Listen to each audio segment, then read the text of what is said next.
all that clapping, I'm afraid you've got me to a minute or two first. But welcome to the 2026 Hans Lecture at Mansfield College. This is our annual lecture in politics, economics and current affairs. And we now have 7 MPs who were Mansfield educated. So it's obviously bearing some fruit. They've all, I think, been educated during the period of the Hans Lecture, so they obviously come and listened.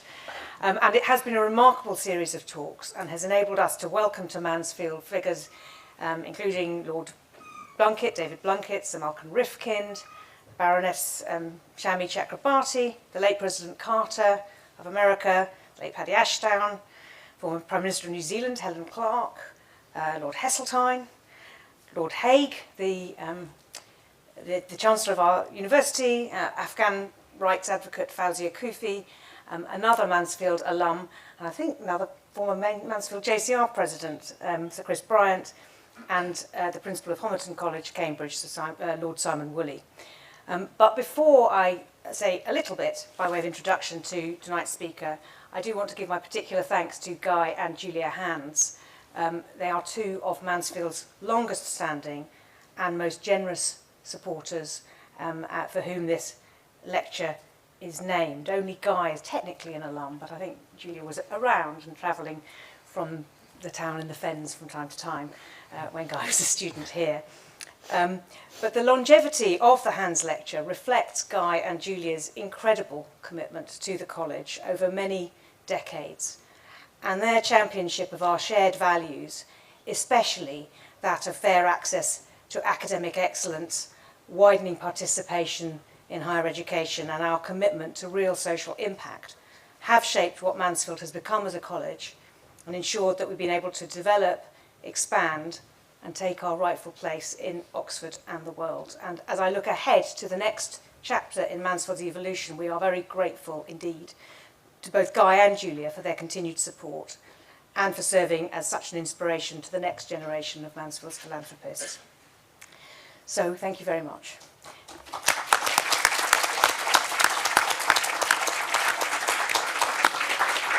And now I'm going to introduce tonight's speaker, the Right Hon John Glen MP.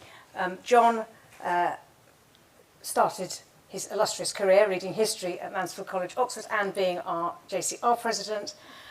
He's been the Member of Parliament for Salisbury since 2010, and he served as Arts Minister, City Minister, later Chief Secretary to the Treasury, and Paymaster General.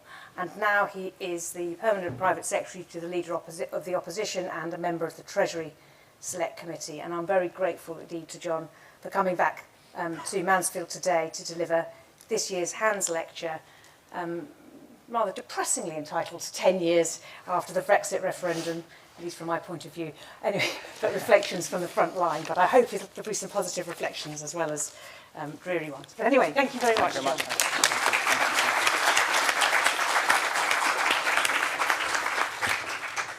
Well, thank you very much, Helen, for that very kind introduction.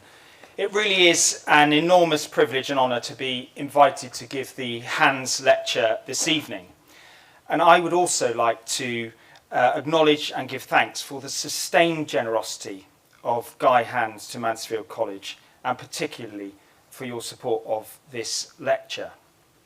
Now, it is 30 years since I graduated from this college in modern history, following my year as JCR President in 1995, when the college secured its charter from Her late Majesty Queen Elizabeth II to be a full college of the university. And I left the following year to embark on a year as a researcher to a young MP called Michael Bates. Now, Michael served as Paymaster General, like me, in the last year of John Major's administration, and later in DFID and the Home Office, amongst other roles, in the Cameron and Theresa May administrations. And he sits right there this evening as Lord Bates, a political mentor and friend to me. And he's a graduate of Wadham College, where he did his MBA, and he's just completed his PhD from Durham University in nuclear proliferation, his 5th degree, which is pretty good from somebody who left school at 16 with rather a handful of O-levels. But I'd like to thank him and Mansfield College for the enormous opportunities that you gave me. I grew up on a glasshouse nursery in North Wiltshire, and my father died nearly 10 years ago as a result of mesothelioma, contracted from his years of hard graft on that nursery. But my late father was always determined that the education he had been denied would be something I would have the opportunity to enjoy. And in his attempts to open new horizons to me, on the eve of starting secondary school in 1985, he took me to the House of Commons. And this was the precise moment when my fascination for politics and government started. And 25 years later, after a dozen years in management consulting and a spell as director of the Conservative Research Department, I was elected to represent the wonderful cathedral city of Salisbury in my home county of Wiltshire. This evening, I want to examine the 30 years since I graduated, firstly by focusing on the Blair-Brown legacy, the impact of the global financial crisis, examining the coalition's challenges, the implications of the Brexit decision, the impact of COVID and Ukraine on our economy and politics, before making an assessment of where we are today and what might need to change in the coming generation. Tonight, my argument is that several profound changes in our country necessitate a new approach to government. A renewal of the social contract is required. And I will argue that we need to re-examine the way that politics works and reset the public's expectations so that we can fulfill what should be the goal of all members of Parliament. The reminder of which, for me, is found in the daily prayer in the House of Commons. Laying aside all private interests and prejudices, keep in mind their responsibility to seek to improve the condition of all mankind. Now, in 1996-7, Derek Scott, Tony Blair's economic advisor, spoke of the golden economic legacy which the incoming Labour government inherited. Low inflation, steady growth, and fiscal stability. Today, we inhabit a country which is far removed from that. Debt at 90 to 95% of GDP, rather than 35 to 40%. High relative borrowing costs, £106 billion annually. And a growth trajectory which has been a pale imitation of the years of the expansion from the mid-1980s. Now, as Richard Hughes, the former head of the Office of Budget Responsibility, said when he addressed the Treasury Select Committee a few weeks ago, I was in the Treasury in the 2000s, and forecasting the macroeconomy was easy. It was always between 2.5% and 2.75% up until 2007. It did not take very much dexterity to think about what GDP growth was going to be on average over that period. Yet since 2007 and 8, growth has been nearer an average of 1.5%. And since 1997, the size of the state has exploded. Spending on the NHS has gone from £90 billion in 2009 to £242 billion today. Over my lifetime, real terms UK health expenditure has increased over fivefold, and welfare expansion has also been profound.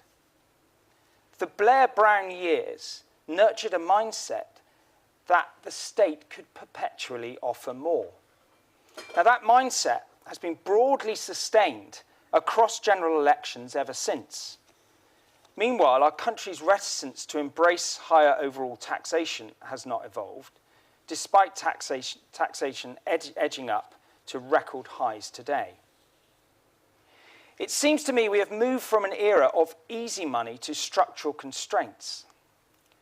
Any reflections on the last 30 years that doesn't examine the impact of the global financial crisis and the consequential reduced trend level of growth, together with the economic and social impact of COVID, as well as the economic disruption of the Ukraine, would be profoundly misleading in trying to explain how we got to where we are today. 2008 was not simply a financial crisis. It was the point where the UK growth engine stalled. Lehman Brothers' collapse, a distorted, poorly regulated series of financial institutions, had to be propped up by state intervention. catastrophe was avoided, but productivity and the prior levels of growth have never returned. In 2010, the new coalition government inherited the Brown era's expectations of the state, but without the Blair era growth to back it up. Now, entering Parliament in 2010 meant inevitable fiscal consolidation. We inherited a deficit of 10%, and I would contend few options, though I'm of course happy to discuss alternative views in the Q&A.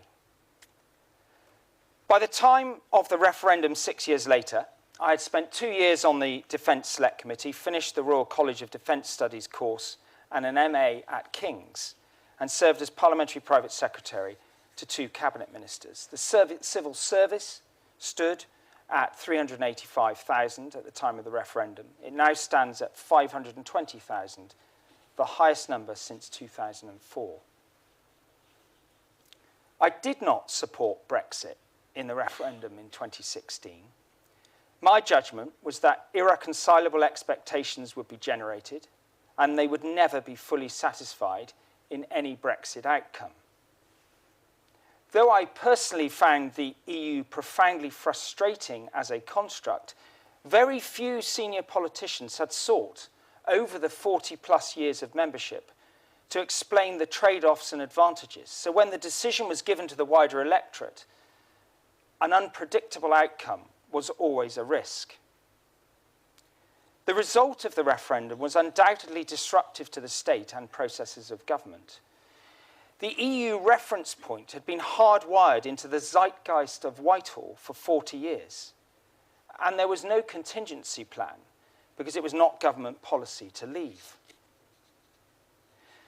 Subsequently, I have come to question whether the mindset of Whitehall has fully adjusted to the opportunity, whether some wanted it or not, to think on first principles, or whether the legacy effect of being part of a generation of EU collective thinking has resulted in a poverty of aspiration and ingenuity. But the key point is this: we cannot claim that Brexit alone stalled the economy. The decision to leave was made in a context where UK's growth model was already on a lower trajectory.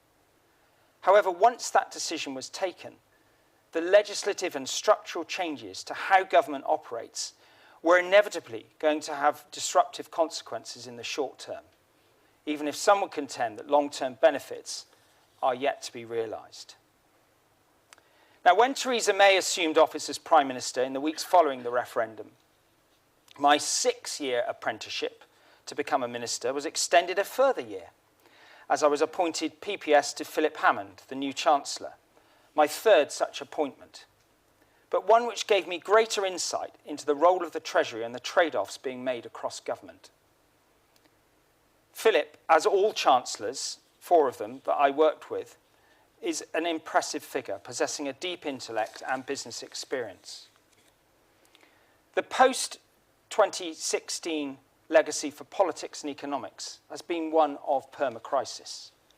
Multiple prime ministers and an explosion in scrutiny as social media has transformed the way politics is covered and consumed by the public. Each weekend, and indeed as I drove from my surgery in Salisbury this afternoon, as I drive around my constituency, the proliferation in podcasts offer me endless commentaries to ponder. I have to say, some more well-informed than others, but typically sitting at odds with the complexities of government that I have come to know. After the dysfunctionality of politics in 2016 to 19, made worse by the outcome of the 2017 election, which made it impossible to achieve a consensus on a post-Brexit model, I was not confident of a new dawn after the 2019 general election. Despite a majority of 80, it was more in hope than in real confidence that I returned home at dawn from the count on the 13th of December 2019. Now, if Boris Johnson were here today, he would undoubtedly argue that his victory in that election was based on a unique fusion of a new coalition of Brexit-supporting working-class voters in the North and Midlands, emboldened to vote for him on the basis of his determination to get Brexit done. Some would also cite his insight into the uneven economic geography of our country, resulting in his policy of levelling up. Now, time will tell if this fusion with traditional pools of conservatism in the south of England was ever reconcilable on an enduring basis, or whether, in fact, the prospect of Jeremy Corbyn as Prime Minister focused minds more on relative risks rather than illuminating a clear path to a new alignment on the right. The COVID pandemic necessitated a response from the state that was unprecedented in scale. But the consequences of those interventions were more profound and enduring than most analyses care to acknowledge. After that 2017 election, I secured my first ministerial appointment as Arts, Heritage and Tourism Minister, and I was unexpectedly then appointed to the position of Economic Secretary to the Treasury in the January 2018 reshuffle, a position I then held for 4.5 years. It is a curiosity of our system that I was inspecting a heritage project and library in Worcester one Friday, and the next week I was trying to explain to 8 CFOs of European banks how the government was going to deliver Brexit to the city. But I valued my continuity of tenure in the Treasury, and with just over 2 years' experience there under my belt in March 2020, I was asked to answer by the Chancellor an urgent question in the chamber of the House of Commons as the imminent prospect of a furlough scheme loomed. The scale of the intervention that followed was vast. We moved almost overnight to a new reality where the state became the paymaster of nearly 12 million people at a cost of just under £97 billion. When combined with the state guarantees bounce-back loans to businesses alongside the surges in emergency funding for the NHS, schools and the voluntary sector, the public finances were left in a truly sobering state. It is with wry reflection I note the condemnation of those efforts to support the economy by some today, when it is a fact that most of the decisions were uncontested at the time. Of course, it was true that in normal circumstances, many businesses would naturally go under as a routine part of a healthy market economy. But in that crisis of early 2020, for the state to appear to even try to decide which ones would fail by deliberating on who could and could not access a government-backed loan, when it was the government's choice to shut down economic activity, was a moral and practical impossibility. In truth, many at the time sought to upbraid the government for the left behind, calling for even more generous support and less scrutiny. Such is the way politics works. For the record, we spent £363 billion. Moving on, in February 2022, I was sitting via a secure link in a COBRA meeting in Army HQ in Andover, just up the road from my constituency, as we watched Russian tanks roll into Ukraine. COVID was ending, but a new nightmare was dawning on the European continent. The immediate impact on energy supplies and the cost of energy necessitated a further intervention from the Treasury. And we knew that an overnight 2.5-fold increase in household energy bills would push many families into debt. Yet the compounding of increased national debt at a time when interest rates would need to go up to deal with the spiralling inflation and the energy crisis would provoke, pushed the economy further towards the brink. Now, I resigned in July 2022, alongside many other ministerial colleagues, as the chaotic leadership of Boris Johnson became impossible to reconcile with my conscience. But for me, the lack of clarity over economic policy from the Prime Minister over preceding months had made his Chancellor's position impossible. The truth is, we should have been much more explicit about the costs of the COVID and energy interventions and their implications. But this honest assessment was not going to be heard when so many conduct issues were exposed. The ensuing leadership election brought into focus the notion of tax cuts being used to stimulate the elusive growth, to move the country out of the impasse. But the failure to observe the need to reduce spending or observe expected communication protocols with the OBR meant the markets reacted badly, the government fell, and the credibility of my party was severely damaged. Against this backdrop, I returned to office as Chief Secretary to the Treasury, attending Cabinet for the first time on the 25th of October 2022. But by this point, it was becoming very clear to me that the prospect of further electoral success was slim, as the economic reality, in combination with an apparently revamped Labour Party, meant that the outcome of the following general election was all but certain.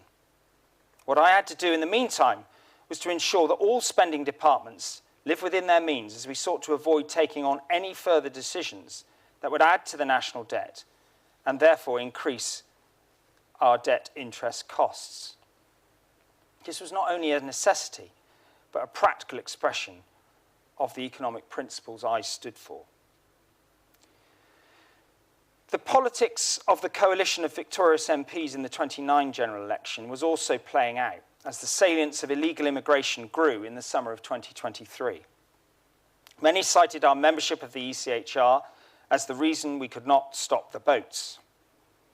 That issue, alongside the fallout of resignations by disaffected colleagues from the Truss and Johnson ministries, led to a series of unnecessary by-elections and meant that the momentum of Rishi Sunak's leadership was never established. In late 2023, I moved to my last job in government as Paymaster General, taking the same office on the ministerial corridor that I inhabited in 96-7 when I was working as Michael's researcher. My primary task in this post was to deliver the infected blood compensation scheme. By the beginning of 2024, the stars had lined up for me to develop a scheme to compensate those infected by blood products provided by the British state as far back as the 1970s. And the day before the general election was called, on the 22nd of May 2024, I was able to bring the infected blood compensation scheme legislation before Parliament. It passed in the wash-up on a cross-party basis and will always be something I'm proud to have delivered in government. So this brings me to the end of the story of my first 14 years in Parliament, 7 on the backbenches and 7 in ministerial office. As the anticipated landslide unfolded on the 5th of July 2024, I was left with an all too familiar feeling of uncertainty about what this would bring from our next government. As the new Chief Secretary, Darren Jones, took to the airwaves to tell the country that the adults are back in the room, the fundamental underlying problems the country faced remained.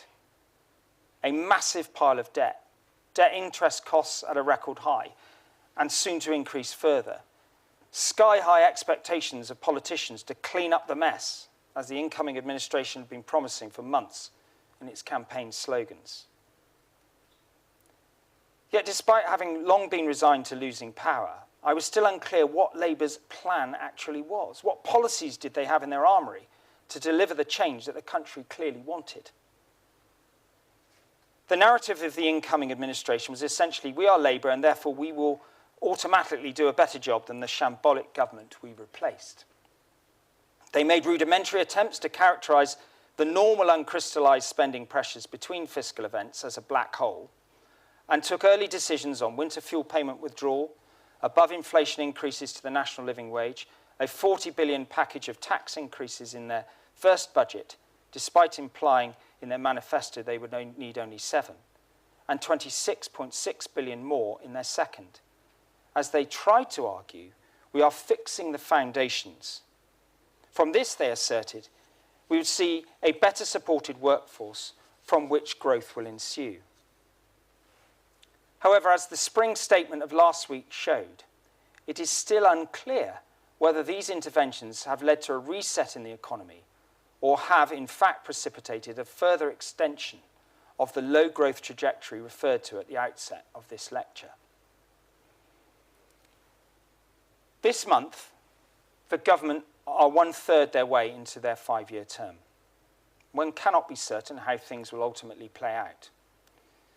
But what I took from my 13 years in strategy consulting between Mansfield and Parliament is that it is businesses and entrepreneurs that produce growth, not the state. And I'm not convinced that the majority around the cabinet table agree with this premise, nor are they committed to policies which really put growth as the priority of their administration.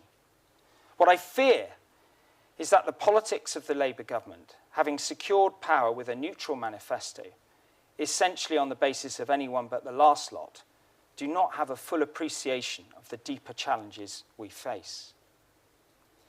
A universal narrative I've heard from many politicians is that we need to ensure the country creates the ideal conditions for investment, public services that work, infrastructure that means businesses are unimpeded in delivering their services, a well-trained labour market and affordable energy costs.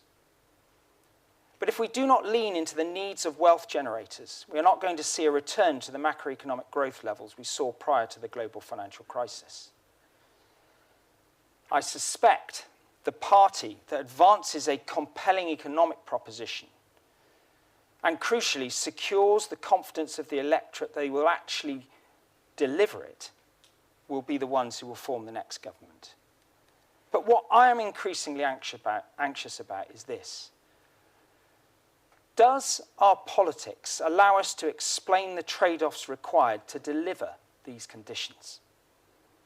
And let me illustrate by drawing on my ministerial experience, which centred around, as I said, financial services, an industry often maligned in some circles. But I want to say that many of the most financially successful alumni of this college, including the sponsor of this lecture, and the man who has led the funding of our new buildings over the way, have been successful in careers rooted in financial services. A near draft of the Financial Services and Markets Bill was on my desk when I resigned as the City Minister in 2022. I had worked under several Chancellors helping to lay the legislative framework, which later became the Act. I also initiated the Hill reforms, the reviews of the listing regimes for IPOs, and sought ways through capital market reforms to raise capital more efficiently in London. The changes I made sought to allow differentiation from the EU, but in a way that was not gratuitous. We then pursued the Edinburgh reforms, and the new government have sensibly taken forward the Mansion House reforms and the Leeds reforms. All of these initiatives have their own merit. But when today I sit on the Treasury Select Committee seeking to discern what further measures are required, I'm left with that constant dilemma, which I think is symptomatic of choices of all ministers face. We always see doing more as preferable to doing less. Yet in most cases, the cumulative layers of doing more in all spheres of government result in more regulation, enforced change and additional costs. And the trade-off between risk minimisation and suppressing dynamism is all too apparent, true in financial services and true across the whole economy. I've come to think that we delegate too much to agencies, arm's-length bodies, untethered regulators and state-sponsored entities, all to give some sort of reassurance, the impression that ministers cannot meddle or engage in harmful politicisation of important functions. Yet the result is to develop legions of proactive meddlers, unaccountable to anyone. Increasingly, this is true of the machinery of government. As the complexity of government has grown, the detachment from democracy and what politicians have argued for is growing further. We need to consider how we take some of these functions back in-house to achieve meaningful accountability. But we also need to come to terms with the you-can-have-it-all legacy of my political lifetime so far. Health and safety at work, a safety net for the vulnerable, labour laws that protect workers from exploitation, clean energy that safeguards future generations from dirty gas and climate change, public servants who have flexibility in the way they offer their labour, an education system which supports SEND, as well as offers excellence in vocational and academic courses. Of course, I could go on. And very few items in this list would be things we would wish to say no to. But the fact is that the cumulative legacy of the generation of government interventions since I left Mansfield has rendered our economy less well-tuned to grow and innovate than in 1996 when I started work. As successive governments have done more and the state has grown, economic growth has been increasingly elusive. We cannot have it all, but few people are prepared to acknowledge it honestly. Now, many point to artificial intelligence as a potential solution, but its impact is far from certain. Indeed, at the Select Committee just last week, our attention was drawn by some economists to the fact that I think successive Nobel laureates have come to completely different conclusions about what is going to happen with AI. A recent OECD estimate predicts that AI adoption could add 0.4 to 1.3 to the UK's annual labour productivity growth over the next decade. Quite a margin. The notion that we can cite this as a panacea to our growth problem, I think, is improbable. It's certainly uncertain. I believe we need to look deeper into ourselves to fix the foundations. The UK is in a fiscal bind. Our debt interest rate is higher than our G7 peers. We are spending 106 billion per year on debt interest, one of the highest in developed countries. Now, if the market's pricing of our debt is telling us anything, it is surely that cakeism is over. The gap between our rhetoric and the arithmetic has widened. 24-hour news and social media incentivize superficial commentaries, and the performative pressure of this operating environment leads to ever more superficial political arguments, as serious nuanced analysis does not trend online. Not to mention the truly alarming proportion of a minister's thinking in real time that is consumed responding to the immediate demands of the media rather than developing long-term solutions that work. So in recent years, what has this led to? Sadly, people giving up on the UK. Some of my closest and most talented friends leaving the country in despair. Following changes to Britain's tax regime and concerns over economic competitiveness, nearly 6,000 owners of high-growth businesses have left the UK over the past 2 years. Official statistics show that 257,000 Britons emigrated last year, 91% of whom are working age. And when I do reflect on some of the rare moments of candour from politicians, it is not encouraging. When Theresa May advanced a solution for social care during the 2017 election campaign, the electoral consequences were nearly terminal. 7 years later, a new incoming government, having had 14 years to develop a plan, did what exactly? They asked an admittedly hugely respected advisor, the same one used by previous Conservative governments, Baroness Louise Casey, to launch a consultation. And we will no doubt see excellent recommendations in 2028, an inconvenient moment in the electoral cycle to action anything. And we will have gone through yet another electoral cycle, still with no answer to this worsening problem, despite an enormous majority. How can we continue when governments duck the challenging decisions? Now, it was my party's failure to deliver on the NHS, the economy, and on controlling illegal immigration that is commonly cited by psephologists, beyond the other issues, as the reason for the stark outcome in the 2024 election. But how do we collectively ensure that another cycle does not inevitably lead to more disappointed voters in 2029 and beyond? Without a detailed plan, Labour's nominally emphatic victory has so far proved to be a Pyrrhic one, which perhaps explains the sense of anxiety I felt in equal measure in the dawn after 2019 and 2024 general election outcomes. Power without purpose is pointless.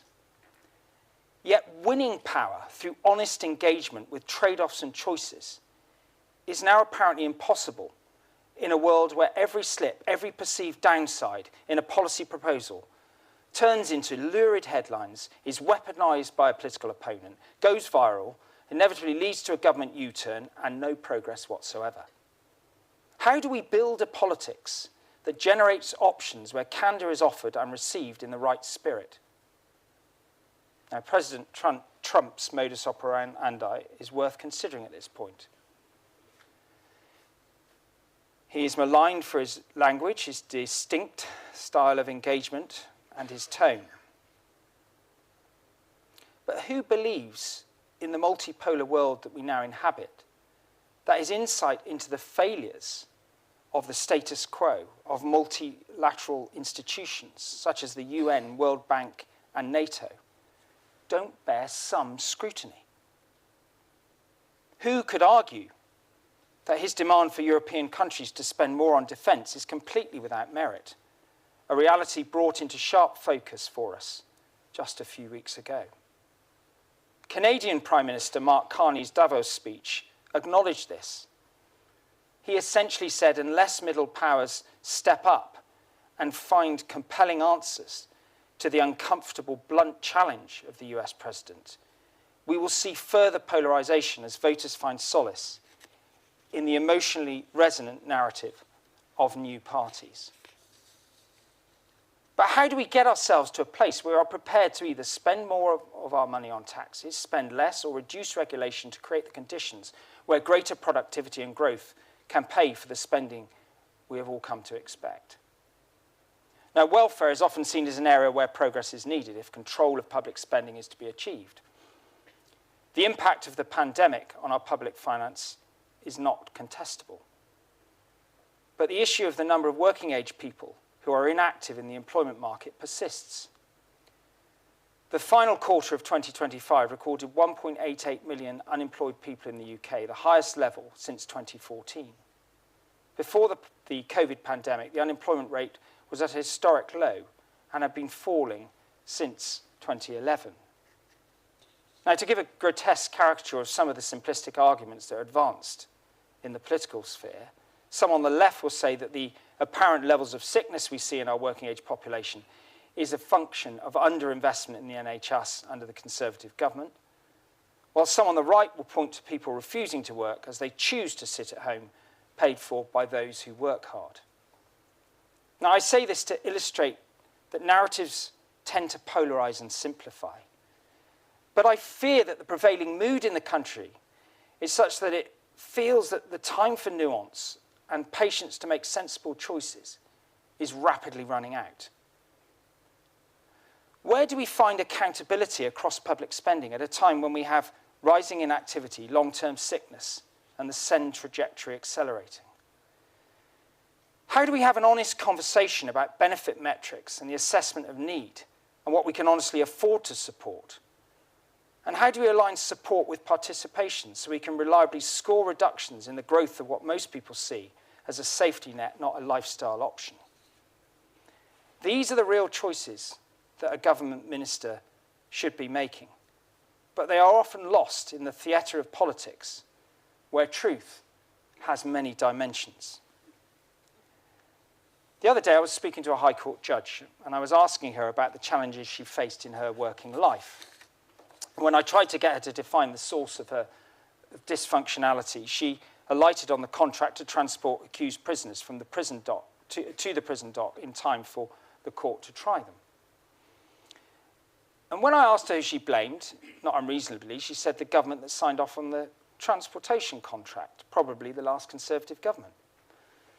I winced, as I often do in such moments, but then I gently challenged her and said, do you think any minister would have signed off on advice that he or she knew would lead to this outcome? I suspect not. The judge was rightly frustrated with the failure of the service, leading to a very unproductive, wasteful time for her in court. But any minister would be equally frustrated that the decision they made in good faith on the best advice available at the time was not working out as planned. Now, if we don't blame the democratically elected minister for these failures, then who is left in a democracy? But the question I find myself increasingly asking is how can a politician appointed to ministerial office show that he or she made a choice based on the information presented, and yet the system or programme still failed? Igniting a criticism of a civil servant or department will be presented as shirking accountability. But is that really the case? Don't we owe it to ourselves to dare to ask serious questions about the journey from politicians' intent to office-holder decisions to deliver for the citizen? Opposition politicians of all parties may point to the buck stops here, but the question we really need to answer is who will ensure that the machinery of government lives up to the expectations of the voters who elect us? My colleague Neil O'Brien, Shadow Cabinet Minister for Policy Renewal, submitted 150 written parliamentary questions recently, seeking to establish whether the Civil Service Reform Plan, introduced by the Cameron government in 2012 to strengthen performance management, is reaping rewards. Only to find that the key components of the plan to track performance have largely been abandoned in favour of adopting what the current government describes as a performance management approach to best suit their organisational and structural needs. Now, some departments may have ceased to track performance in line with the aims of the reform plan. Ministers had not tracked its implementation and success. Now, any constituency MP will tell you that trade-offs around planning reforms are always near to the surface. It came up for me this morning. The new government seemed to have concluded that to offer local populations the right to have meaningful input into local planning decisions and deliver rapid growth in the numbers of houses built is incompatible. Yet, even with that intent and clarity in legislation, governments end up being stymied by a tangle of regulations and vested interests, and their brief tenures in office rarely allow them time to unpick, even when they begin with language that suggests they are committed to removing blockages. And I end up asking myself, who is really in charge? Every Chancellor is moved to act to reform something, but every disruption and speculation about change leads to negative outcomes. Doing less, but doing it well, would be more useful to the long-term interests of the economy than constant meddling to create media moments. My core argument this evening is this. Since 2008, and especially since COVID, and not helped by the lack of a coherent post-referendum plan, the state has grown materially as a share of GDP. If the state continues to expand faster than the economy funds it, taxes must rise structurally, and fiscal pressure becomes permanent. Now, reforms are required to focus not just on how much we spend and why, but how we govern that spending. We need baked-in programme reviews to ensure that spending is justified. Is a scheme achieving its purpose? Is it duplicated? And if so, can we have the courage to stop it? Without review, spending rises by inertia rather than by design ensue. We need to develop a framework to measure outcomes rather than rely on received wisdom that increasingly goes unchallenged. For example, in the NHS, citizens, my constituents, experience treatment outcomes. They're not interested in input numbers. In SEND, welfare to work, housing and skills, it is the measurable outcomes we need to focus on. And if the outcomes are not improving, then which cell of the state is accountable? And what are we going to do differently to improve things? Sunset clauses are required. If the triple lock had been designed with financial metrics in mind, we would have had to actively redetermine its suitability rather than create a binding obligation in perpetuity, going way beyond the motivation at the time for the policy in the first instance. It's obviously clear that digital transformation can drive efficiency. But for the same reason that some of our largest banks still exist on mainframe computers to this day, the risk of making disruptive changes is deemed too great in some parts of the state. But unless we embrace opportunities to reduce fraud and error, improve the speed of service, lower administrative costs, and improve data-driven early intervention, we will not reap the rewards or see improvements. In short, efficiency is not an optional extra in this constrained fiscal environment. Finally, we need to think about institutional reform. Are departmental remits aligned to citizen needs? Are we able to be radical enough? For example, can the risk-taking we say we want and need in my old stomping ground of financial services be embraced? Not just delegated to a regulator to take difficult decisions on implementation and then possibly the blame. Can we have better alignment between health, employment and welfare systems to avoid disconnects being used to justify failure and non-delivery? Deep reform requires deeper understanding, and it is impossible to ignore the effect of the musical chairs of ministerial appointments or shuffling the decks of the Titanic, as it is often called in any government's final days. It is an enormous privilege for me to stand here today, just as it was when I first arrived in October 1993. But the world of politics I first joined in 1996 does not resemble the one I inhabit in Westminster today. The financial crisis exposed fragility. Brexit exposed divisions. COVID precipitated state expansion. And Ukraine exposed geopolitical realities and vulnerabilities. The next decade must move beyond rhetoric and sound bites. I believe that polarization in politics is a function of despair.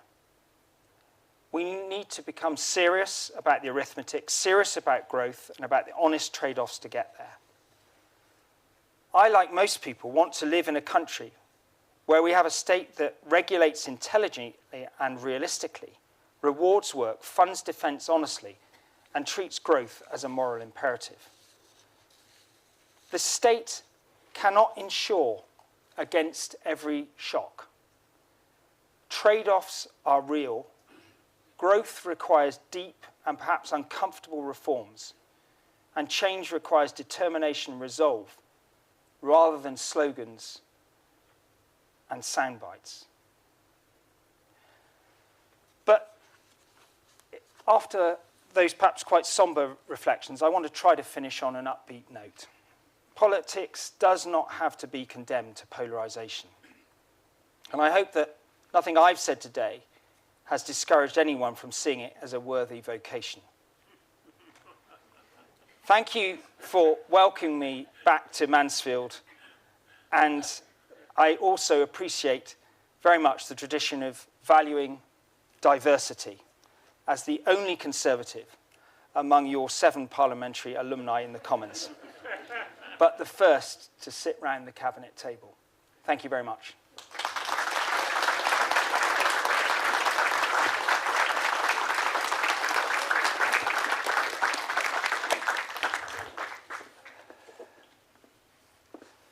Thank you, John, for an extremely... Sorry, it's a bit long. Really very interesting and nuanced speech, and I'm particularly struck by what you said about trade-offs being real. We did have a dinner for our 7 MPs after the election to celebrate. There we are. Well, thank you. Yes, thank you in an audible way for your interesting speech.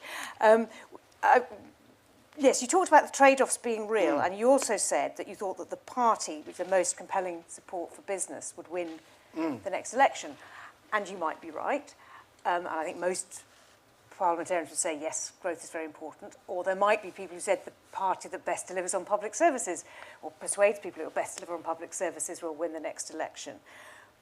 But I wonder, and I think it's an anxiety that crosses party lines, whether that is true, or whether when we live in a social media world and people do feel despairing about politics, that the party that's going to win is the one, or get a lot of votes, is the one that people feel will give the establishment, the failing establishment, the best kick.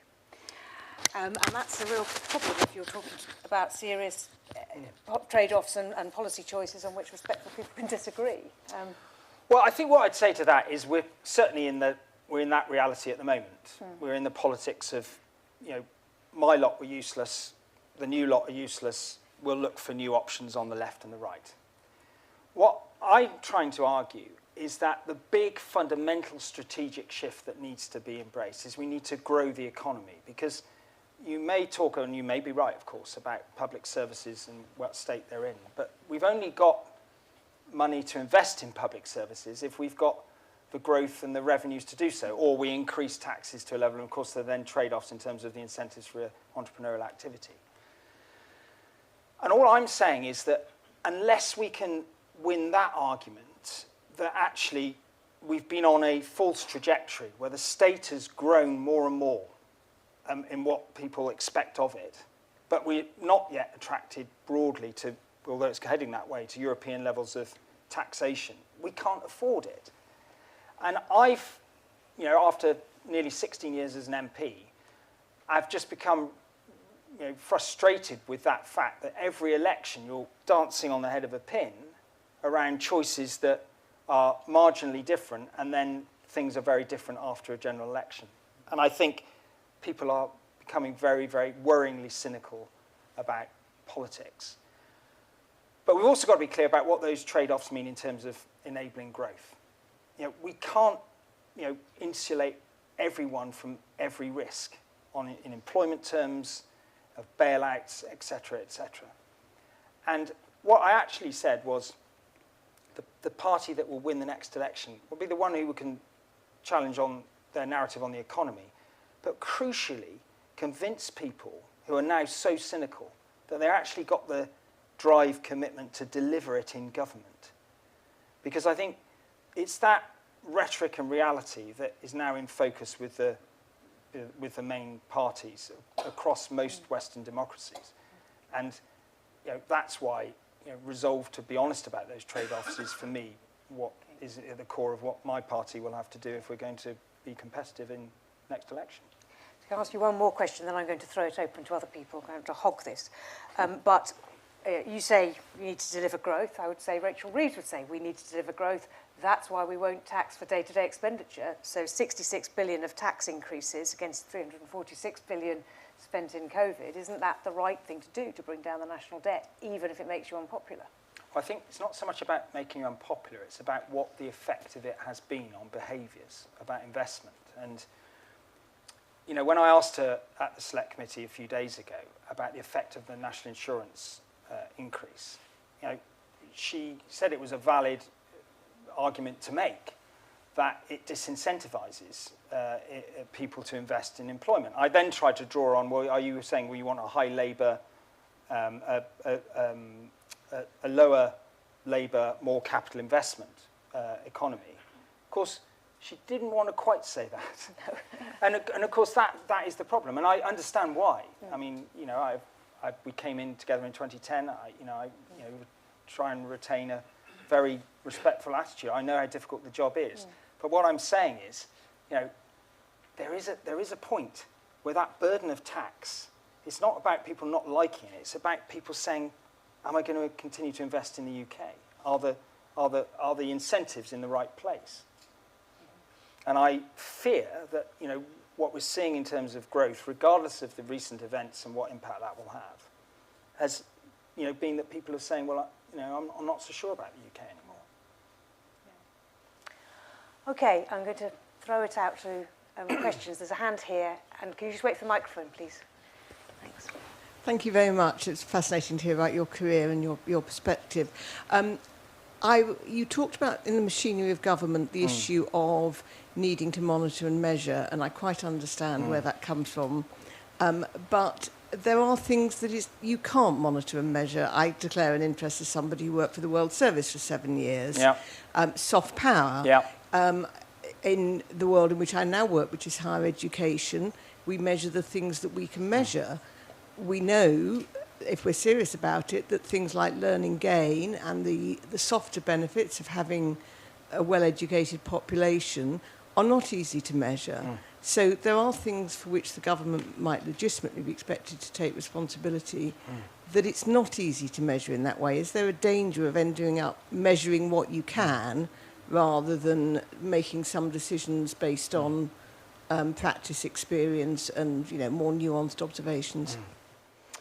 I think that's a very fair comment, and I'm not saying every single part of government. I mean, I totally recognise the wonderful work that I would say parts of the BBC do, and what the World Service does. And indeed, when I was Chief Secretary with Jeremy Hunt, we made a number of quite modest but interventions to secure the World Service's financial position.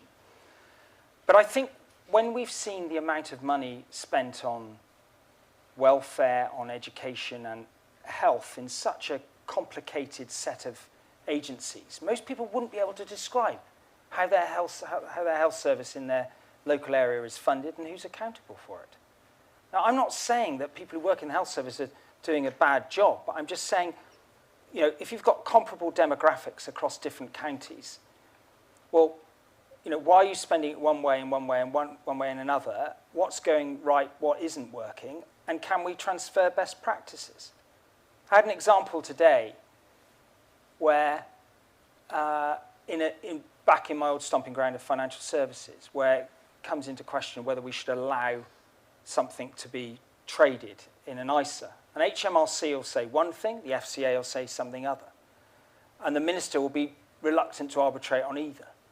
And so unless we can sort of be more transparent about where we're spending money, what are we getting for it, and why is it going well there and not there, and actually prepared to make interventions real time, I don't think we're going to move forward. Because in my experience, everything becomes very remote from decision makers. And therefore, we're all cynical and blame politicians, quite understandably. Who else can you blame? But we're not making progress in reforming things very often. But to your core point, yes, we're not going to be, obviously, measuring every single DPhil that comes out of this university and any money that comes from a research council that's, of course not. But, let's be honest about the vast tranches of the state that we don't. I mean, why was it in 2014 when the Prime Minister and Deputy Prime Minister came down to Stonehenge in my constituency then, it's not in it anymore, we're going to have a tunnel. 10 years later, we didn't have a tunnel. Time ran out. The next government said no. Now, that decision was made politically. I went to several meetings looking at all the options. And something went wrong in the accountability of the state. I was able, different funding models, general elections, and all the rest of it. But you wouldn't get that in some other countries. And, we've got to face up to that and make some real changes that deal with it. Don't talk about tunnels and bridges in Oxford. No. Steve. Thank you. I was very struck by your comment about ministerial musical chairs and how you moved from the arts position to a financial position. And it reminded me of Rory Stewart in his book where he talks about being reshuffled from one position to another with no handover, with little consultation with the predecessor. I mean, this isn't a party political point, but the way we do it in this country, how could we do it better? And reflecting on your experience of moving between jobs, what's wrong with that system? I mean, what I notice now is that new members of Parliament come in and they sort of want to be in the cabinet 6 months later. Back in the 80s, people would do 4 years before they become a PPS. I did a PPS job to 3 cabinet ministers for 5 years, and it was a very worthwhile apprenticeship. I was very fortunate to do my job as Economic Secretary, a junior role in the Treasury for 4.5 years because nobody would promote me. Or whether they thought stability mattered. But occasionally it happens, and where it does happen, it usually has better outcomes. But such are the pressures of politics to create balance across a party, to reward loyalty. And, for some people, being a minister is the summit of human achievement. It's not really. That what should be the summit of human achievement in politics is to get into power and to deliver sound government in whatever sphere you have. That's why me doing the infected blood compensation was something tangible, at least I can say I did. Even if my excellent successor had to, evolve future changes, it wasn't going to be perfect at day one. There's a hand here and then a hand here.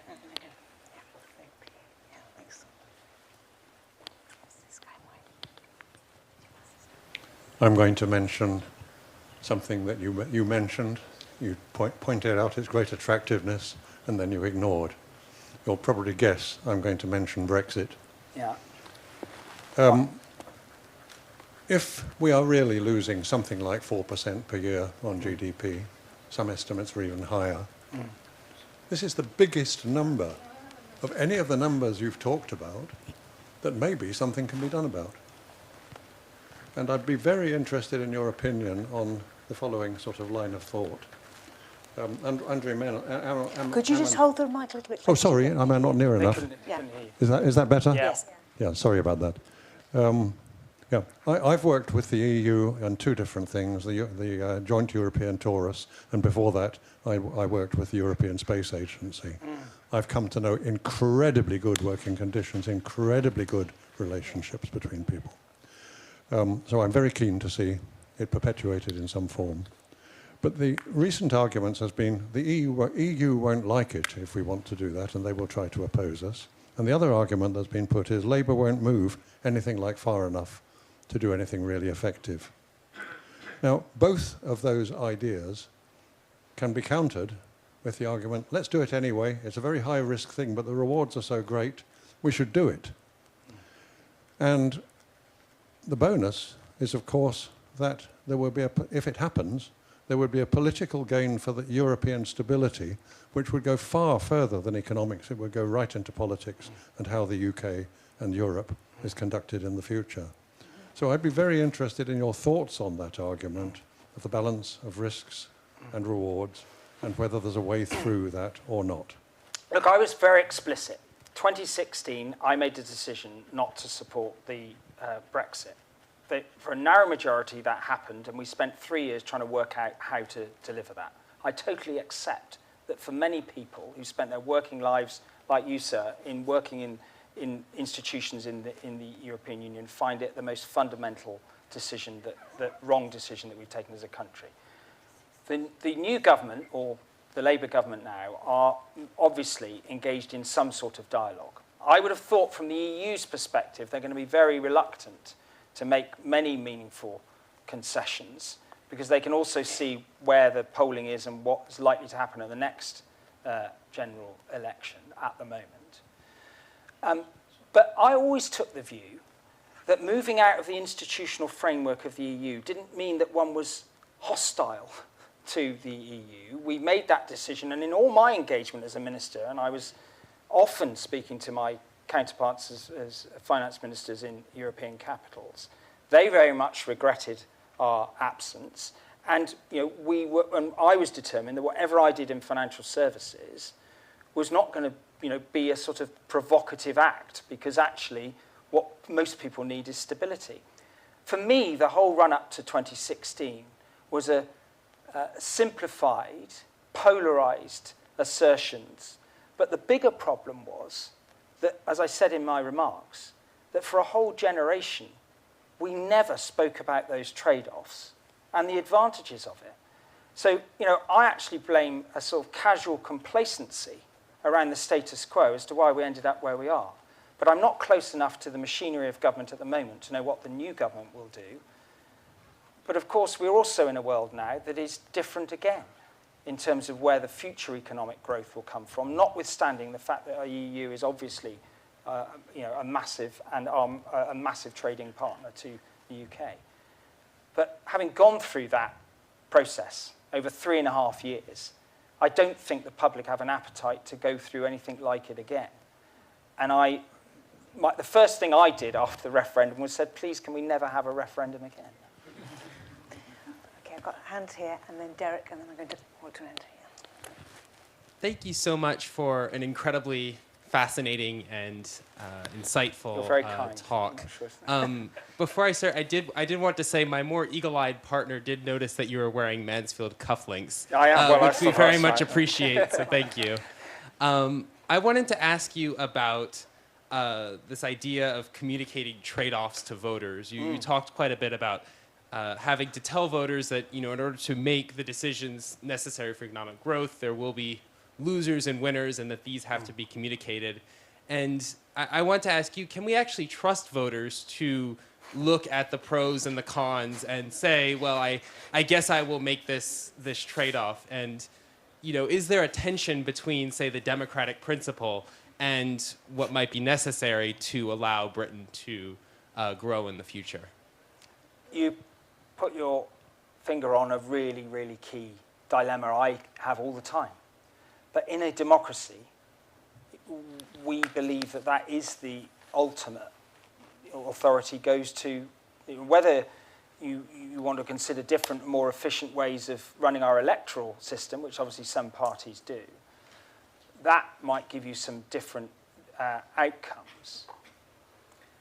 But I think what it comes down to is politicians who show leadership and then integrity in delivering on that prospectus. And I referred to the golden economic legacy in 1997 that Tony Blair inherited, and then retaining Ken Clarke's spending plans for 2 years, the outgoing Chancellor. And, of course, he could do so much because you had that growth and you had that freedom and that political will behind you after so many years of Conservative government. We haven't had that experience because the inheritance was different due to many factors, but primarily COVID and the energy crisis, what that did. But it does come down to what's the vision and how can you communicate metrics for success and be seen to deliver them. And that is becoming increasingly hard in the way that we scrutinise policy and politics generally. It's become more and more superficial and less about big ideas. If you look at the current Prime Minister, and look, I respect anyone who holds that office, but if you look at the number of attempts to reset, to have a new narrative around the purpose of the government, and all governments have tried to do it. Rishi Sunak had to do it as well. There is a lot of cynicism out there. But if we don't grip this and define what that future looks like and what those choices are to get there, then I fear what we're going to do is we're going to go through another sort of Boris cycle where everyone says, well, that sounds wonderful, we'll have some of that, and then there's no capacity to deliver on any of it.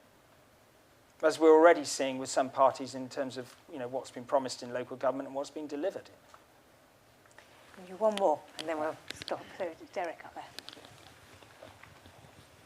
Yeah, thank you very much for that. It was really interesting. In some ways, you anticipated my question, and that was kind of response to the refrain you had of a new politics.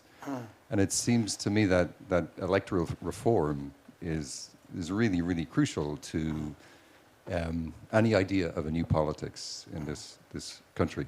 So I suppose I would like you to say a little bit more about that and to think about the role that might play in faith in democratic institutions, willingness to, think of politicians as credible sources of authority and expertise. Thanks. I think it's a very, very delicate question because I've probably become more sympathetic to exploring reforms of our electoral system the longer I've been in it, because as I get, retirement is hopefully a long way away, but you never know with politics. But, I see the challenges. But the pursuit of power to govern, is not something that people make, easy compromises for, because it is binary. So the question then becomes, if you had a system under some form of proportional representation, you would normalise trade-offs. But where are those trade-offs founded? I always think about the coalition we had between 2010 and 2015, where enormous power was invested in the Quad for senior cabinet ministers. Nick Clegg, Danny Alexander, David Cameron and George Osborne. And they sat down in those 10 days in May 2010 and cut through themselves elements of their respective manifestos and, yes, came up with a stable plan. But the notion that somehow this gets us closer to the expressed will of the electorate, I think, is highly questionable. And then when you get down to a constituency level and say, well, do you have some sort of list system and you allocate members of Parliament according to where they are in proportion, you do lose that sense of, well, he's my MP and I can get rid of him or her. And I'm still of the belief that that is something, despite obviously being a pretty small number of MPs, the smallest we've ever had, you know, it hasn't suited us very well. But that is something about the accountability of that and the accessibility of your Member of Parliament, which I think would be lost in some of those other systems, notwithstanding that there are ways you could mitigate it to some extent. But you know, our politics is, you know, incredibly complicated, I would argue, more by the complexity of the machineries and layers of government behind, as much as the politics as well. Okay.